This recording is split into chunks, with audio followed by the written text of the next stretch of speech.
Greetings, everyone. Welcome to Wisdom Unlimited podcast. Today, we have an esteemed guest, Dr. Deepak L. Waikar. He is distinguished academician, researcher, energy education specialist with extensive experience across premier institutions in India and Singapore. And today, we are very honored to have his presence because he authored and co-authored several books, book chapters, research papers, policy documents, and he is widely recognized for his thought leadership. He has delivered numerous keynote and plenary presentations at international conference, seminars, and professional forums. So, having his presence today in our Wisdom Unlimited podcast, sir, we are very honored to have your presence, sir. Welcome to Wisdom Unlimited podcast. I think we have introduced you a bit, but we want your introduction from your perspective. So, over to you, sir, for a small introduction of yourself. Okay, thank you very much, Dr. Rajarao, for starting this wonderful initiative. I'm very happy that we are speaking at the same time when COP30 is happening in Belém, Brazil. And there, a lot of things will be discussed. They are working on the sustainability. And that is one of my, you can say, interests develop over a period. Okay. I come from India. I did my schooling up to my first degree in engineering from Government Engineering College, Aurangabad, India. Okay. Then I got a chance to study on scholarship to, now it is called Indian Institute of Technology, Banaras Hindu University. I did my MTech. Then from there, I got selected for as assistant director, okay, for the India's one of the leading power and training institute. Now it is called NPTI, National Power Training Institute. But when I was there, it was directly under the ministry. And I had a privilege of working as assistant director for almost 4 to 4.5 years, where I got interest in power systems. So from electrical engineering, electrical machine to power systems. And after working there, then I got scholarships to study in Canada. So I went to Canada, did my master's, MS in power systems, started writing research papers. And that is what I believe that a research paper changed my career. Then I came to Singapore and started working first as a lecturer in Polytechnic, and then doing Ph.D, and then started as a visiting faculty, and then associate faculty, and subsequently even taking lead in designing and developing research centers in power systems. Then power systems, 10, 15, 20 years back, they were talk about the sustainable energy. And then they asked me to design a course. So we were very happy to design a sustainable energy course, and we implemented using problem and project-based learning as a new pedagogy. And that has completely changed paradigm. And we created that program, which has now been very popular in many states and countries. And then I had something to thought, I think I will do something of my own. Like Raja is entrepreneur, okay, Dr. Raja. I said, let me try that. What used to happen is I used to go and give presentation, and some of them will say, can you please tell our student that now instead of looking for job, they should be job creator than job seekers. And I used to tell principal, deans, I am full-time working. It is not easy for me to tell them that you start your own. Then first step I took was I started my own Edu Energy, okay, consultancy and training. So I quit full-time job, started that one, experience, and then I started telling them, okay, yes, now you can consider another option. Okay, this is how the journey, and then I got connected with you, and since then our collaboration has been completely different. So Perfect, this sir. just Perfect. So, today we are very happy, sir, because the world survives when we talk about sustainable development goals. The world survives when we implement all these 17 sustainable development goals. Today, The topic for conversation with our esteemed guest, Dr. Deepak L. Waikar, is Sustainable Development Goal number 7.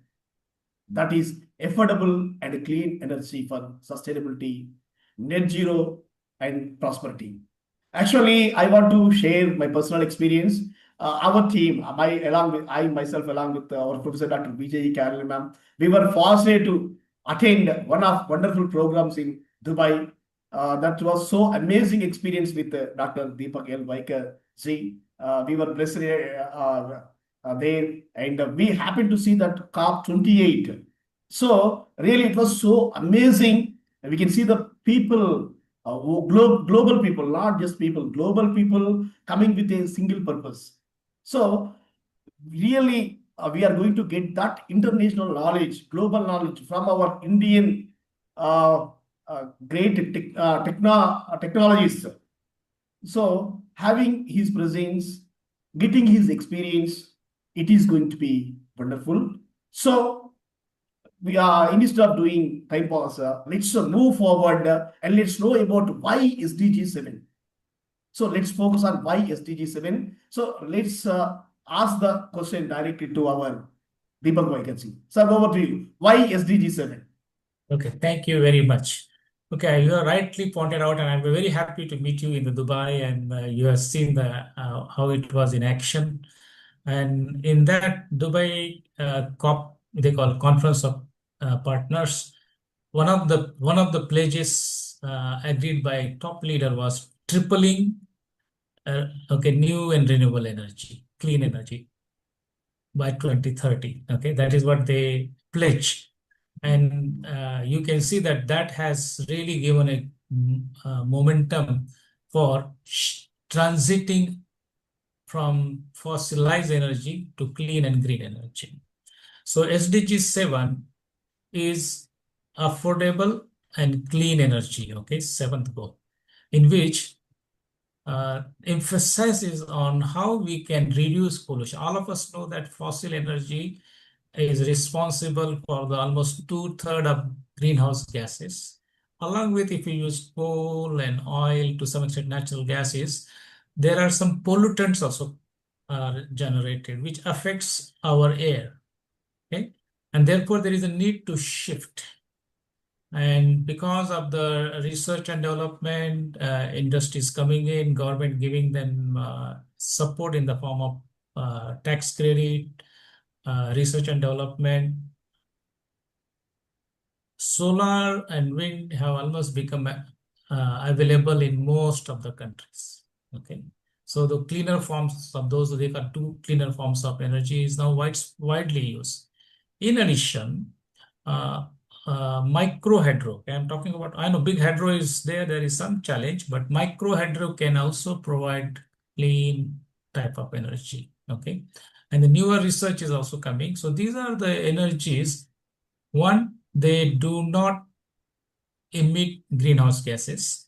Two, or they emit, they're very, very small. Okay, two, pollution caused by them directly, okay, directly to the people is less. It may be happening somewhere away, but so that is where the role of clean energy comes in. Yes, 20 years back, they were expensive, but over a period, research and development, their cost has come down. Yes, reliability is an issue, but still they are becoming affordable. And that is where it will help. And another part is our fossilized energy require big power station. They can be only done by bigger players. Whereas this clean and green energy, which is in a distributed form, even people can be a prosumer, okay? They can produce electricity and consume both. They can put on their rooftop, or they can put in some places where it can be used. So that is another advantage of it, that energy can now go to even smaller towns and villages at affordable cost. So that is the advantage. That is why we are promoting SDG number 7, which is affordable and clean energy.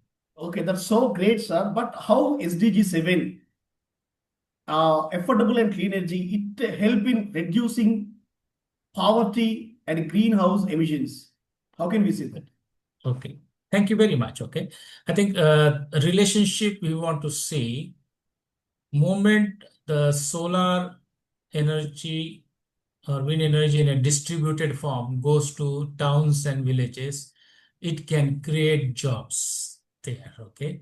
Where and even where taking our big transmission line and distribution network is expensive, surely alternative is solar or wind is there, okay? And because solar and wind, they require a semi-skill, okay, not that high skill, but semi-skill workers, technicians, engineers. It can create those kind of job opportunities in small towns and villages compared to, say, uh, fossilized energy, which is in the different places, and they have to leave their hometown and go there to work. So this is the advantage. Okay. Second, because it can create opportunities, some of them can also become entrepreneurs. Okay, they can help set up. Okay, you must have seen that in small villages and town, they have got portable types of lamps they take around. Correct, the charging is required. And one more thing is coming now, electrical vehicles are going to come, and if they are charged using green and clean and green energy, then it will create another opportunity for the people. So it will help what we call it reducing energy poverty. Moment we are providing electricity to the towns and villages, then it changes their life. So students can study, people can work little in the evening and make use of it for their earning. So it changes completely because the earlier, because of not availability of electricity, many of them couldn't study. Now they can study, and plus they get access to now very what we call smartphone, correct? Smartphone which can work because of the batteries needs to be charged. So it can also create different types of education, which will help reduce what we call energy poverty, and energy poverty will help reduce regular poverty. Yes. And create jobs. That's so so it's a good wonderful. relationship. It's a Connecting, yes, it's a nice relationship. Okay. yes, connecting poverty to energy poverty. It's nice. So the question is, what is net zero? We always talk about net zero, but we want the full information about what is net zero. Okay. Thank you, Raja. You know that zero has come from India. But I remember mathematician. We Yes. gave zero to the world. Okay. Yes. Okay. India with the Bharat, we gave the zero to the world. And the zero is so powerful that if they collaborate with us, that's why I say collaborate with India, collaborate with the zero, and we go there, we support them, their value goes up. Suppose, okay, if there is a 1 is there, we add a 0 behind it, it becomes 10. 2 zeros becomes 100. So it means now we have got 1.4 billion zeros, correct, in India. So we can always, if we can add, okay, collaborate. I'm saying collaboration is a good collaboration. Zero can enhance the value, okay, enhance the value. So that is one part. So therefore, now question arises how you make it net zero. Okay. Now all of us know that to survive we need to breathe air and we exhale CO2. When you do some processing, we need to heat, even cooking food, there will be some emissions coming. We are driving vehicles, some emissions are coming. We are using an industry process, emissions will be there. So because of industrialization, this is going to happen. Now, what used to happen is thousands and thousands years back, we were also doing the same thing. We were using something heating, but our emissions were less. And there were forest was there, ocean was cleaner and cooler. And as a result, they used to absorb that emissions. And as a result, we were not feeling the effect of higher emissions. But now what has happened is emissions are increasing. And now somehow what we say emissions, we need to balance by absorption. If you are able to balance perfectly, then there is a net is zero. Emissions minus absorption becomes zero. Means whatever we exhale, if you are able to absorb by some means, they are talking about reforestation, they are talking about using cleaner energy so that reduce use of fossil fuels, reduce emissions. So, and also if we shift to the transportation using what they call zero emission vehicles, then that will also reduce emissions and increase absorption. Overall, as long as we get this balance, becomes net zero. At present, because emissions are more, absorption is less, our goal is to go towards at least net zero first. And later on, we want to have absorption higher than the emission. Then our planet will be a better place. We will see cleaner air, cleaner water, cleaner food, healthier people, and that will help us. So that is what net zero we are talking about. Net zero means, in technical term, is that. So wonderful, sir. So wonderful. My next question is, UN Sustainable Development Goals have been existing for more than a few decades. Is there a need to review the definition or the statement of UN Sustainable Development Goals in view of net zero vision? What do you say? Thank you. I think in Paris Agreement 2015, all of them started discussing about how we can reduce our emissions to, at that time they say level was 2000, but then they increased to 2005, and then now it has even gone 2010. Okay, so what they say is whatever we are emitting in 2000, let us bring back our emission closer to that because we are emitting more. Okay, and therefore they gave a simple definition: sustainable development is a development that can, okay, provide development as per the needs of the current generation without compromising the needs of the future generation. Very simple definition they gave. And development, then question came in, what type of development we want? Do we want sustainable development, or we want the one what we are doing, industrial revolution, destructive type of development? Okay, you know, in our Hindi there is very nice saying, "Jhakas vikas, ya bhakas vikas." Do you want jhakas? Okay, sustainable. And sustainability is also is very ingrained with us. Okay, because something businesses want to be sustainable, correct? Sustainable, that they realize it. But environmental sustainability is, they feel it is someone else's job. Okay. And therefore, though many countries and nations, they have pledged yearly, they are writing reports, submitting to United Nations. But if you look at the emissions of 2024, 2023, even 2022, they have risen, they have increased by 6 to 9%. Now look at it, we want to go to net zero, but emissions are increasing. Now to bring that emphasis is that, hey, now this is not sustainable, because if you, on the one hand, we say, yes, we want to go for sustainability, but we keep on increasing our emissions 6 to 9%. It means by 2050, we may not get net zero. To get that properly, we need to do something.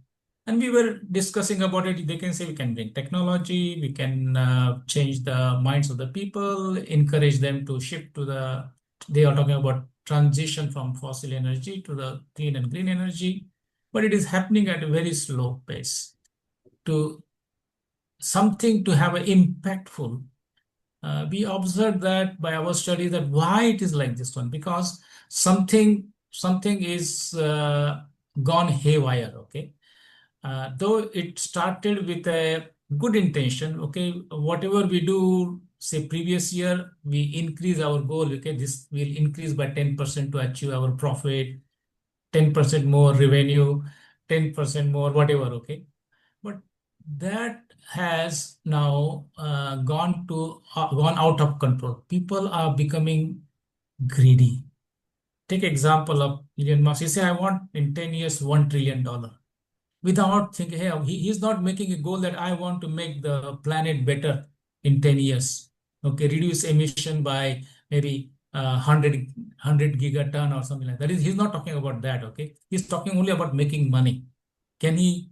But that is what is exactly what is happening. That is driving youth and people say, hey, driving after the greediness. This is called we call greediness. And I think our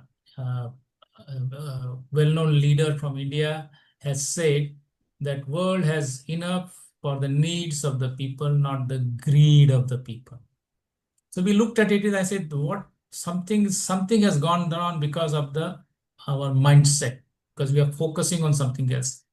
So then after deliberation, our research, interaction with the experts like you and others, we felt that there is a need to something modify this definition. So what we did was we say, yes, sustainable development is a development that can meet the need, not greed. Okay, just two words, not greed of the current generation, without compromising the needs, not greed of the future generation. So what we are saying is all of us should try to focus on necessity, more necessity. And yes, we want to reduce poverty, we want to reduce pollution. So we should work on that rather than focusing only on making money, how big, how rich you become, and you want bigger and bigger. A small car, one bigger car, one bigger cars, you want luxurious car, and then those who have got area, okay, cars, they want helicopter, and helicopter wants private jet. So this, you can see they're going something which is what we are calling is a greediness. So our greed is increasing. Somehow, if we can readjust our mindset and say, hey, can we do more with less? Okay, that will be a challenging part. And if we can do that one, that is how we need to modify our very definition of sustainable development. And if that can come, then people can start focusing. Okay, that is our suggestion, recommendation. Perfect, sir. So now the question is, what role educational institutions, universities, polytechnics, what role they are going to play in this SDGs 7?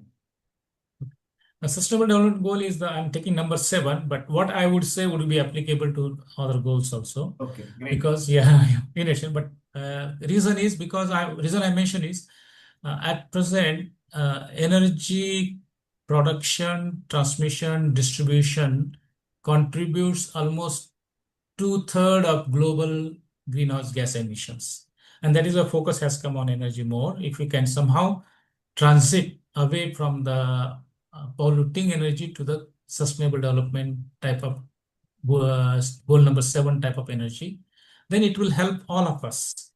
And to do that one, obviously, energy educational institution need to create programs.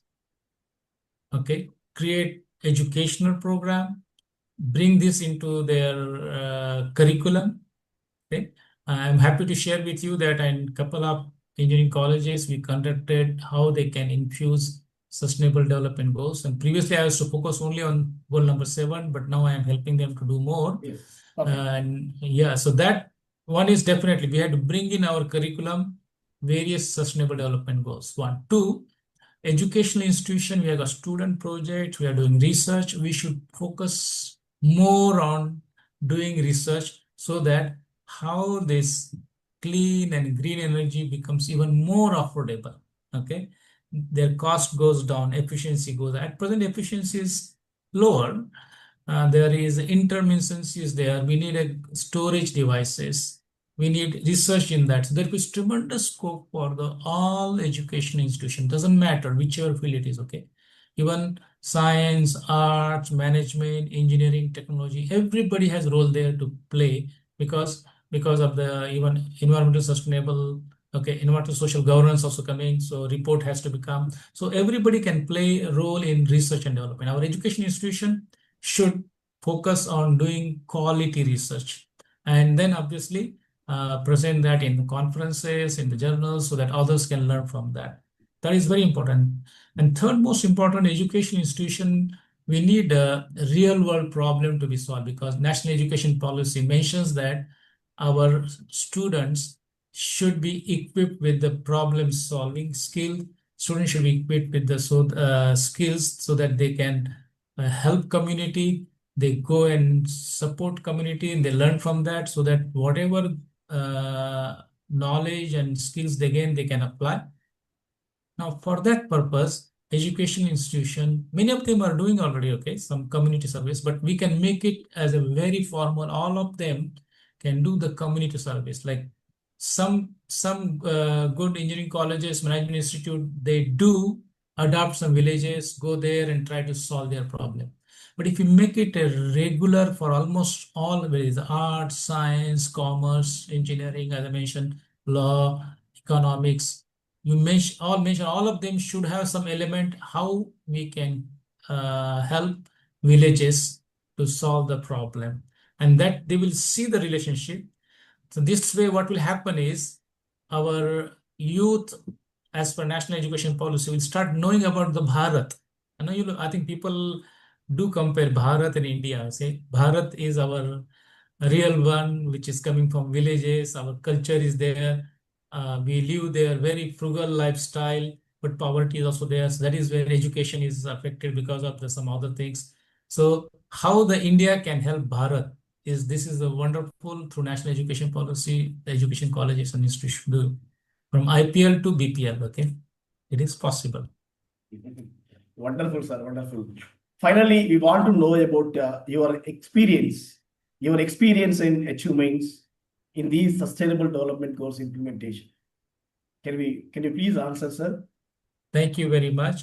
I think first and foremost, I recall, as I mentioned to you, when I was asked to give presentation, they were asking me, tell the students how they can move away from job seeking to around 2014, okay, 2014, that from job seeker to job creator.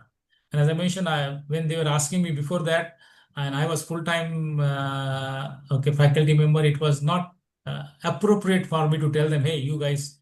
So I resigned from the full-time job and decided to start.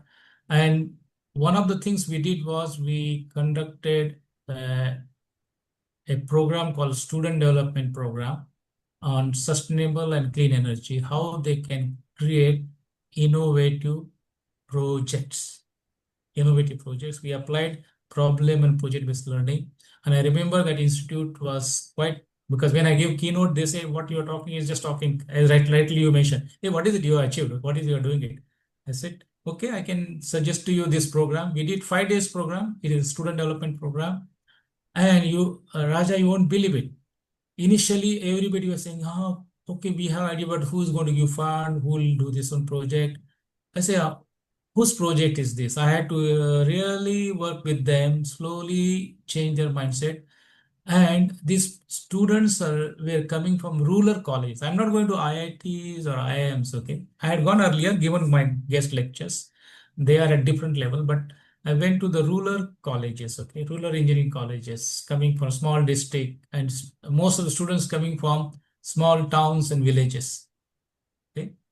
And you won't believe it, they have got such a wonderful ideas.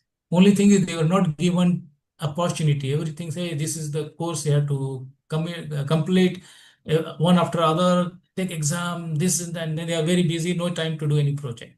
But in those 5 days, thanks to the director, deans, and HODs, they gave support. We selected around 35 students from various branches, multidisciplinary, exactly what now national education policy says. We did multidisciplinary program, and straightway they applied. They came with a different innovative projects. You won't believe it, which are now being used like umbrella like solar power, okay, and wind also they came up. So this is one I was very happy. And after that, then they were asked me, okay, let us do also for faculty. Then I started doing for faculty development program. Almost I can say few few hundred faculty members I have trained in different parts of the uh, India as well as in this region also, predominantly in India.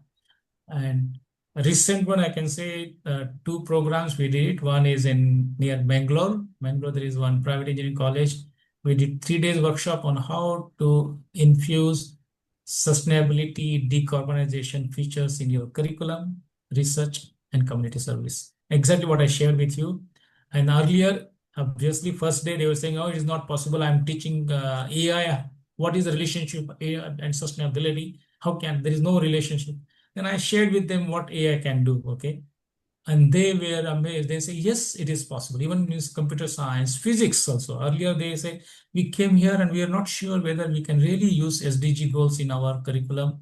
And when I've shown to them, they came up with the program, okay? It is for them to, so all of them came up with a program that which goal they can implement. I'm saying you don't have to implement all 17 goals in one subject or one course. You think about it, which one is your most relevant, and then take it. So that is also we have done it. Research, I'm doing it. I think I had done several research collaborations, given keynotes. I think regularly, even today I was speaking online with one university which organized AI Global AI Summit, and my topic was AI for sustainability and decarbonization. Okay, so I am also doing that one, and we have come up with the program. We'll be very happy, and I think with you also we have prepared some programs Thank which you, sir. We are expecting, we are hoping that. yes, and that is where we try to create awareness. Our role as educators is we create awareness, and Yes, yes, then perfect, if more and perfect. more of them are, it is good. Some of them are positive, some of them are still thinking it is not possible. So, But any it will message to take. our Indian youth, sir, finally? Any message to our Indian youth, youngsters, our citizens Thank you. from Okay, Singapore? so yes, I think as I mentioned, zero has come from India. We can become net zero. Okay, net zero is very important one, and to achieve net zero if you want to achieve that one, it's going to create more opportunities for us because one part is now all of you start whether it's a student, faculty member, administrator, industrial person, even government policymakers, they should become aware about what is sustainability in deeper. Just now I mentioned that okay, a definition I gave new definition. Then once you are aware about it, then do not think this is something global means not applicable to us. Study them. You will find that some of their things are easily applicable, like the Indian Prime Minister say from what's it global vocal to local, correct? Vocal to local, global to local. So learn from global, apply to local because we need good sanitation, we need clean water, we need Yes, clean energy. So all of us clean should air. start, Yes, yeah. And to make it happen reality at a faster rate, we need to focus in research. All institutions should start setting up center for sustainability, and we'll be happy, Raja, through you. We'll be happy to help. As I mentioned to you, I already given you that program. I'll be happy to come yes, do online, hybrid, face-to-face to help them set up sustainability yes, center. yes, Okay, that part, take it, do R&D, research and development, study about it, and whether you are in whichever field, AI also you are looking for huge data, then clean energy has a huge data. Okay? yes, Energy has a lot of data.